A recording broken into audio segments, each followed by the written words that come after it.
Bretanha, França, 1673. Havia no noroeste da França uma região que a história havia tratado com uma dureza particular.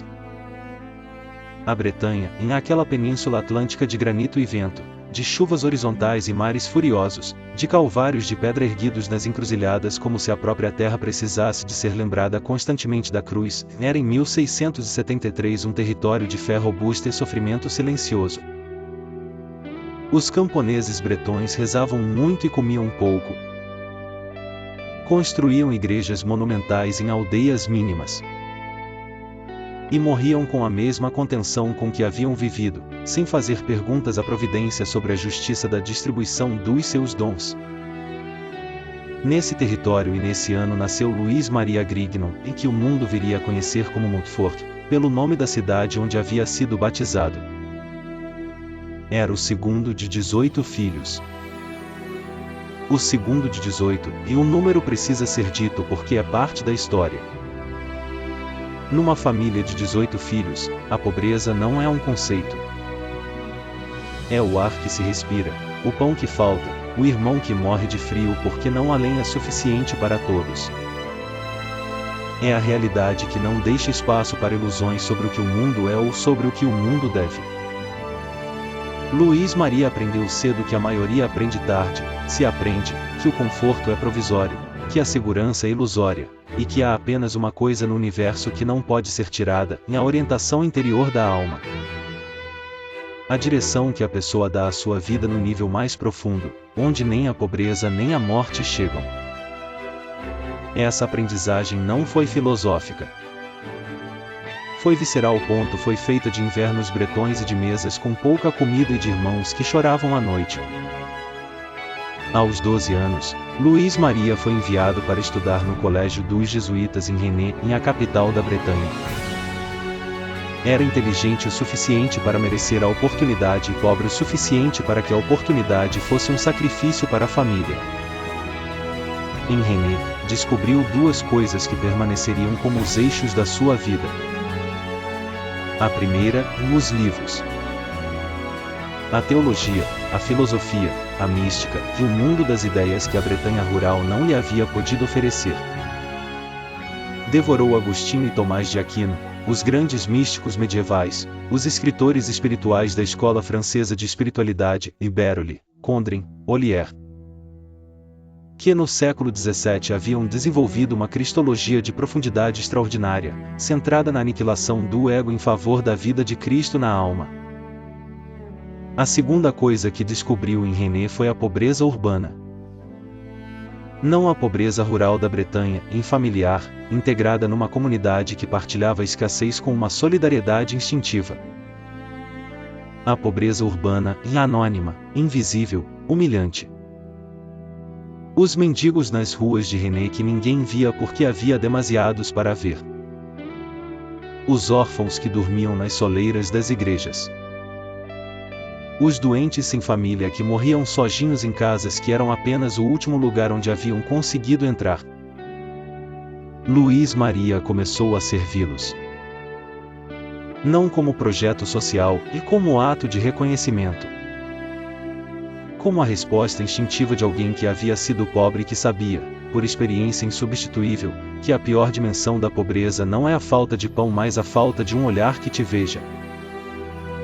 Em 1693, Luís Maria partiu para Paris. Para o Seminário de São Sulpício, e a instituição mais exigente e mais influente da formação sacerdotal francesa do seu tempo. E aqui começa o paradoxo que definirá toda a sua vida. O Seminário de São Sulpício formava padres para as dioceses francesas, em padres cultos, pastoralmente sólidos, espiritualmente maduros. Era uma instituição de alta qualidade. E Luís Maria, que a frequentou entre 1693 e 1700, beneficiou-se da sua formação com uma profundidade que os seus superiores reconheceram imediatamente. Mas havia um problema. Um problema que os superiores do seminário também reconheceram, e com menos entusiasmo. Luís Maria era radical demais. Não radical no sentido político, e a palavra ainda não tinha essa conotação. Radical no sentido etimológico, que vai à raiz. Que não aceita soluções de compromisso quando a raiz do problema exige uma resposta total. Que quando vê a pobreza não lhe distribui esmola, mas se torna pobre. Que quando prega a humildade não a recomenda, e a vive, de forma que desconfortos que a ouvem recomendada, mas não praticada. Em Paris, Luís Maria recusou os quartos confortáveis que o seminário oferecia e foi viver com os pobres do Hospital Geral e o Hôpital Général de Paris, que era ao mesmo tempo asilo de doentes, depósito de mendigos e prisão de loucos. Passou anos entre eles. Não como visitante, e como habitante. Mestre Eckhart, o místico dominicano do século XIV que havia desenvolvido a teologia do desprendimento, Gelasineite, com uma radicalidade que a Igreja havia julgado excessiva, ensinava que a alma que quer encontrar Deus deve primeiro vazar-se de si mesma.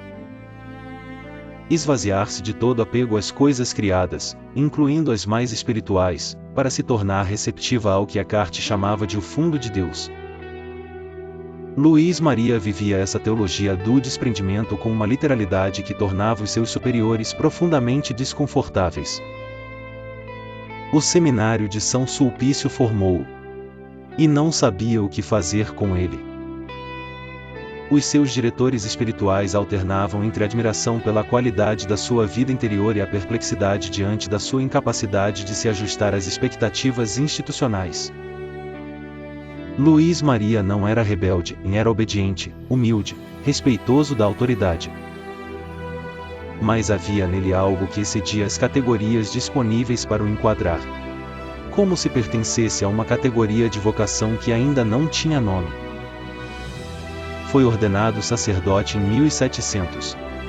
E imediatamente começou o que seria o padrão de toda a sua vida: pedir missões que os bispos não queriam dar, aceitar humilhações que os padres orgulhosos recusariam, pregar nas aldeias mais remotas e mais pobres quando as igrejas das cidades lhe eram fechadas.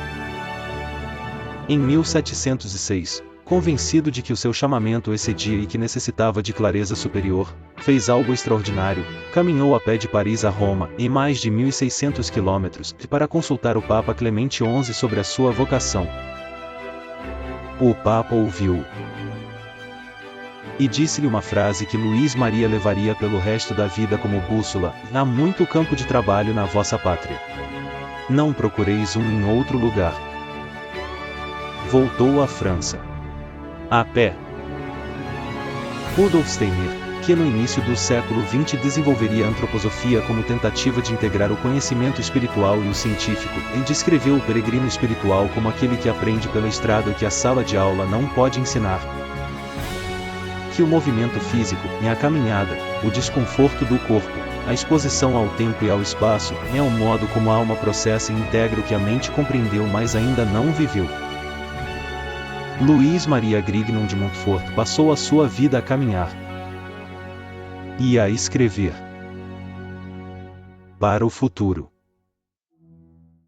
Há um livro que o mundo esperou 126 anos para ler. O Tratado da Verdadeira Devoção à Santíssima Virgem foi escrito por Luís Grignon de Montfort entre 1712 e 1716, e os últimos anos da sua vida, quando tinha entre 39 e 43 anos. Escrito na urgência de quem sabe que o tempo é escasso, com a densidade de quem carrega um pensamento que amadureceu durante décadas e precisa ser dito antes que o corpo ceda. Montfort morreu em 1716. O manuscrito desapareceu. Não foi destruído, e estava simplesmente escondido. Numa caixa, numa casa religiosa, por razões que os historiadores reconstituem com probabilidade mas sem certeza. E ficou lá, durante 126 anos, enquanto a Revolução Francesa guilhotinava reis e bispos, enquanto Napoleão reorganizava a Europa, enquanto o Iluminismo transformava a relação da civilização ocidental com a fé, e o manuscrito esperava. Em 1842, um padre da Congregação do Espírito Santo descobriu enquanto procurava documentos num arquivo. Leu E percebeu imediatamente que estava diante de algo de uma importância que excedia o que a circunstância modesta da descoberta sugeria. O livro foi publicado em 1843. E começou a sua vida pública com 1,5 século de atraso, e exatamente no momento em que a Igreja e o mundo necessitavam do que ele tinha a dizer. A providência divina tem um sentido de oportunidade que a lógica humana não consegue planear. O que o tratado diz é simultaneamente simples e abissal. Montfort parte de uma constatação teológica que a tradição cristã havia sempre afirmado, mas raramente sistematizado com esta clareza, que Maria não é um ornamento da fé católica, é uma via. Não a única via, e Cristo é o único mediador entre Deus e os homens, como a teologia católica afirma sem ambiguidade. Mas Maria é a via que o próprio Deus escolheu para se dar ao mundo. A encarnação do Filho de Deus aconteceu em Maria, através de Maria, com o consentimento de Maria. E o que Deus fez uma vez, entrar no mundo através de Maria, pode ser o modelo de como Deus continua a agir na história.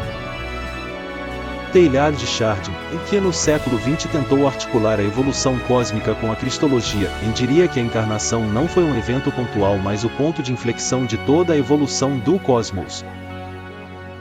O momento em que o Alfa e o Ômega, e o princípio e o fim de toda a realidade, tornaram-se presentes no tempo histórico. E que Maria é, nesta visão, o lugar e o topos, e onde o eterno e o temporal se encontraram pela primeira vez com a plenitude que o cosmos havia estado a preparar desde o princípio. Montfort não tinha a linguagem de Teilhard, mas tinha a intuição. E sistematizou-a numa espiritualidade que chamou de escravidão de amor, em a consagração total de si mesmo a Deus através das mãos de Maria. O conceito de escravidão de amor é o paradoxo central do pensamento de Montfort, e o ponto onde o diálogo filosófico se torna incontornável. Hegel, que contemporâneo de Montfort não era mais, cujo pensamento ilumina retroativamente o que Montfort estava fazendo, e desenvolveu na fenomenologia do espírito a dialética do senhor e do escravo. A tese de que a verdadeira liberdade não é a liberdade do senhor que domina, mas a liberdade que emerge do reconhecimento mútuo, da relação em que cada um reconhece no outro a sua própria humanidade. O escravo, paradoxalmente, é aquele que tem acesso à realidade, porque trabalha com ela, a transforma, a conhece de dentro, e enquanto o senhor permanece na abstração do domínio sem contato.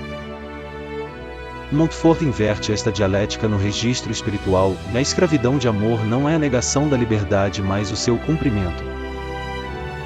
É a liberdade que só existe quando é dada, quando a vontade humana, em vez de se fechar sobre si mesma na ilusão da autonomia absoluta, se abre ao outro com a totalidade que o amor exige. O teólogo Hans Urs von Balthasar, que dedicou décadas a pensar a relação entre liberdade humana e graça divina, diria que a consagração mariana de Montfort é a expressão mais radical do que significa dizer sim a Deus. Que Maria é o modelo deste sim, e o fiat do anúncio, a resposta sem reservas que não limita a liberdade mas a realiza. E que a espiritualidade de Montfort convida cada alma a repetir este fiat na sua própria vida. João Paulo II leu o tratado ainda jovem seminarista, durante a Segunda Guerra Mundial, escondido na Polônia ocupada pelos nazis, numa época em que a posse de livros religiosos era potencialmente perigosa. E escreveu, décadas depois, que aquela leitura havia sido um ponto de viragem na sua vida espiritual, que Montfort lhe havia mostrado que a devoção mariana não era uma adição sentimental à fé católica, mas o seu coração pulsante.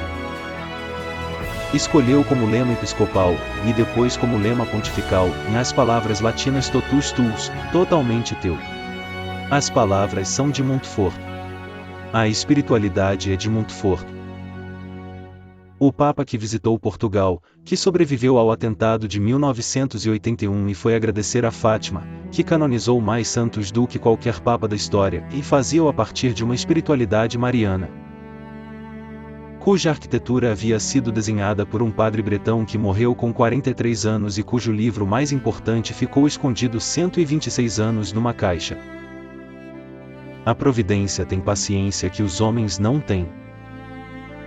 Luís Grignon de Montfort morreu em 28 de abril de 1716, em Saint-Laurent-sur-Sèvre, durante uma missão popular. Estava pregando e simplesmente, em segundos relatos, parou. Sentou-se. E morreu. Com a serena brutalidade do que estava completamente pronto. Tinha 43 anos. Havia percorrido a pé dezenas de milhares de quilômetros. Havia fundado 2 congregações religiosas. Havia escrito obras de uma profundidade que o seu tempo não estava preparado para receber. Havia vivido com uma coerência que os que o conheceram descreveram invariavelmente da mesma forma, que estar na sua presença era sentir que havia ali alguém que sabia para onde estava a ir e que ia, sem desvio, sem compromisso, sem concessão ao que não era essencial.